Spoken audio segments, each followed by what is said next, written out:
உங்கள்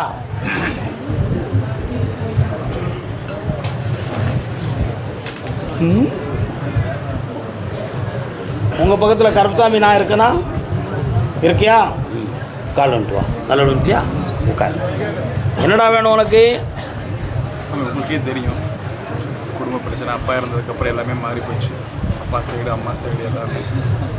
நானே ஒரு ஸ்டேஜில் போய் சொன்னேன். தெரியும், நீ ஒரு நிலையில்லாத மனம் படைத்த மகன், அலைப்பாய்கின்ற உள்ளத்தை பெற்றவன்.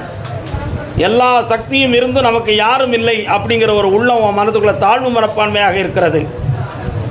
உன்னை யார் துணையாக உட்கொள்ள வேண்டுமோ அவர்களே உன்னை புறக்கணிக்கக்கூடிய நிலை இப்பொழுது நடந்து கொண்டு இருக்கு. அதனால் உழைப்பு இதெல்லாம் யாருக்காக யாருக்காக யாருக்காக அப்படின்னு ஒரு கேள்வி உள்ளத்துக்குள்ளே இருக்குடா. உண்மையா? கால் வந்துட்டு வா. எங்கிருந்து சொந்தம் வந்தது, இன்று எங்கிருந்து நஞ்சு வந்தது? நஞ்சு வாங்கிறதுக்கு போனே தற்கொலை செய்து கொள்ளலாமாங்கிற எண்ணத்தில் பொய்யா சொல்லிட்டனும். உண்மைதானே? கால் வந்துட்டு.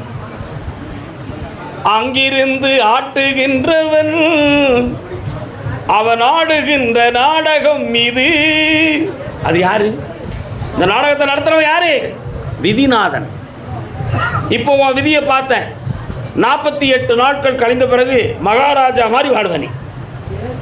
யாரெல்லாம் உன்னை புறக்கணித்தார்களோ அவர்களெல்லாம் உன்னை அடைவார்கள். உன்னை யார் தாழ்வா நினைத்தார்களோ நீ தான் தஞ்சம் என்று அடைவார்கள். நிறைய பணமும் கிடைக்கும், ராஜ பதவியோடு வாழ்வேன். சந்தோஷமா இருடா. போயிட்டு வா. இந்த அருவா, நீ மகிழ்ச்சியை உன் முகத்தில் காண்பேன். நான் ஒரு பங்களாவில் வாழுதேன். பங்களா எனக்குள்ளது இல்லை. கால் வந்துட்டு வா. டேய் சிவா, அப்படி வரிசை அட்டாக் கால் இல்லைங்க. நான் அப்புறம் சொன்ன மாதிரி வரிசை ஒவ்வொரு பகுதியும் ஒருத்தர் சொல்லுங்க. மனசு ஒருமைப்படலை. சாமிட்ட உன் மனத்தை கொடுக்கல. போப்பைய விட சொந்தம் என்ன பந்தம் என்ன ஒப்புக்குத்தானடி.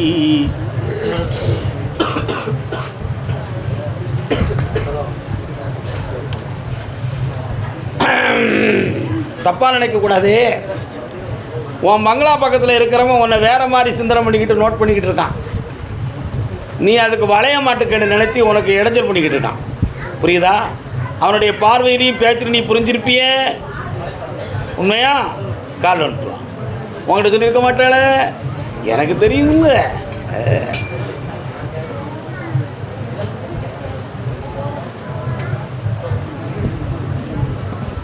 அதனால் உன் மான மரியாதைக்கு இடைஞ்சல் இல்லாமல் அவனை உன் பக்கத்தில் திரும்பி கூட பார்க்க விடாம இருந்து ஆக்கிடுதேன்.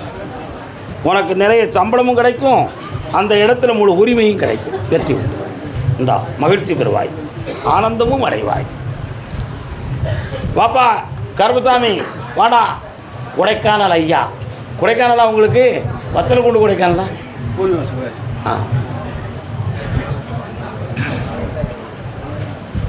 இத்தனை பேரும் கொடைக்கானலா? ஊட்டி வந்திருக்கிறீங்களா? வாங்க அப்பா ஐயா. ஆமாம், உங்கள் குடும்பத்தில் அறுவாடால் பாதிக்கப்பட்டது யாரும் உண்டா அந்த காலத்தில்?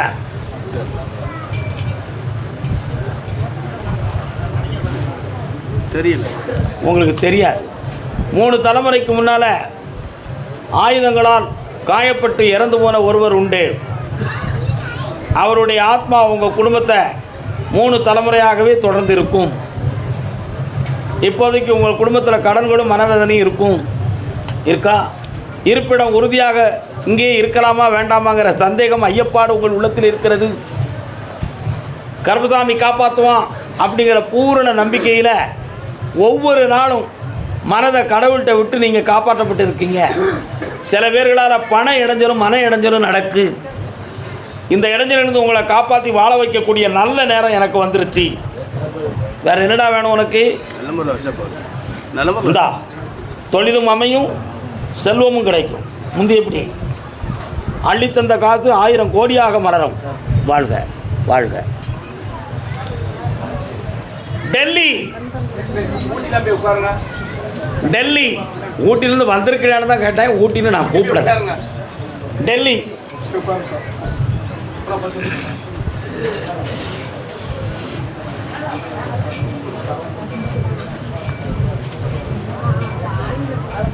பூமுடிச்சு பொட்டு வச்சு புன்னகையை சேர்த்து வச்சு கல்யாணம் பண்ணி வச்சேன் அம்மா. இப்போ கண்கலங்கி நிற்கிறாயே அம்மா, நீ கண்கலங்கி நிற்கிறாயே அம்மா.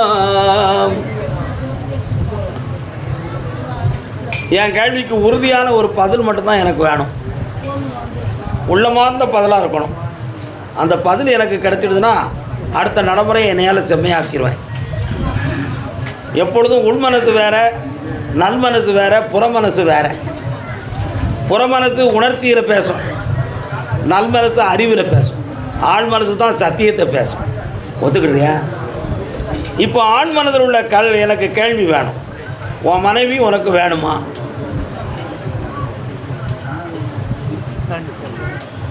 அந்த மருமகம் உனக்கு வேணுமா? நீ பார்க்காத அவங்கள.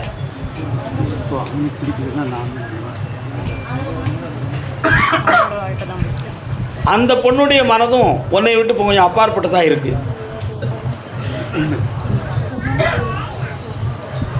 காலையில் 6 மணிலேருந்து நைட்டில் ஒரு 10 மணி வரை தான் உன் மகனை உனக்கு தெரியும். உண்மையா? 10 மணிக்கு மேலே கணவன் மனைவி வீட்டுக்குள்ளே போயிட்டா அவங்க 2 பேருக்கும் தான் அவங்க நிலைமை தெரியும். உனக்கு தெரியுமா? உனக்கு தெரியுமா? ஆனால் ஆண்டவனுக்கு தெரியும். உண்மையா இல்லையா? அந்த 10 மணி டு காலை 6 மணி வரை என்ன நிலைமை அடைந்தானோ அதுதான் இவன் வாழ்க்கையினுடைய தீர்ப்பு, அதுதான் வெற்றி, அதுதான் உண்மை. உண்மை இல்லையாடா? கால் வந்துட்டு வா. சொல்ல முடிந்தது சில, சொல்ல முடியாதது பல.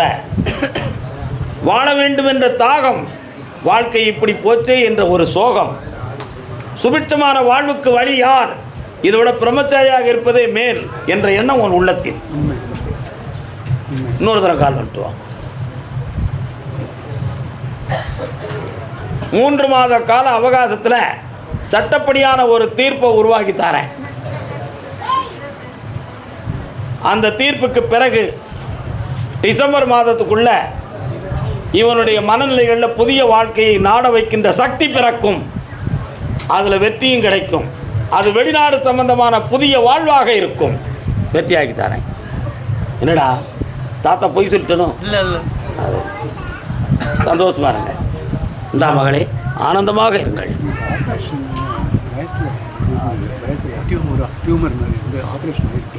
இப்போ திருப்பி வலிக்கிறது, அது ஆப்ரேஷன் ஜாஸ்தியாச்சுன்னா வலிக்கும்.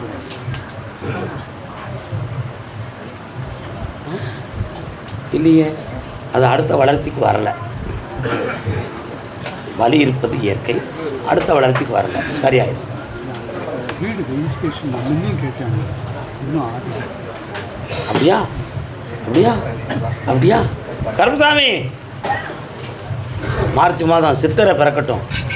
அருமையான ஒரு முத்திரைத்தாளை வச்சு நான் ரெஜிஸ்டர் பண்ணி தரேன். போயிட்டு வாங்க, நாங்கள் வந்து பார்க்குறோம். ஆனந்தமாக வாங்க. அதான் குடும்பத்தோட வர சொல்லி வந்தாச்சு. இப்போ நீ நிம்மதி அடைஞ்சிருப்பிய. வெரி குட், சந்தோஷமாக போயிட்டு வா. புண்ணியம் அடைங்க. சுவாமியே வெற்றிவேல் முருகனுக்கு, வீரவேல் முருகனுக்கு, ஐயன் கருப்பசாமிக்கு, வழிகாட்டு மாளிகை பாறை கருப்பசாமிக்கு, 33 கோடி தேவாதி தேவர்களுக்கு, 48,000 மகாமுனிவர்களுக்கு, பிரபஞ்ச சக்திக்கு, பரிபூர்ண ஆன்மாக்களுக்கு, பட்டினத்தார் திருவடிகளுக்கு. இருங்க, ஒரு 2 செகண்ட் வாரம்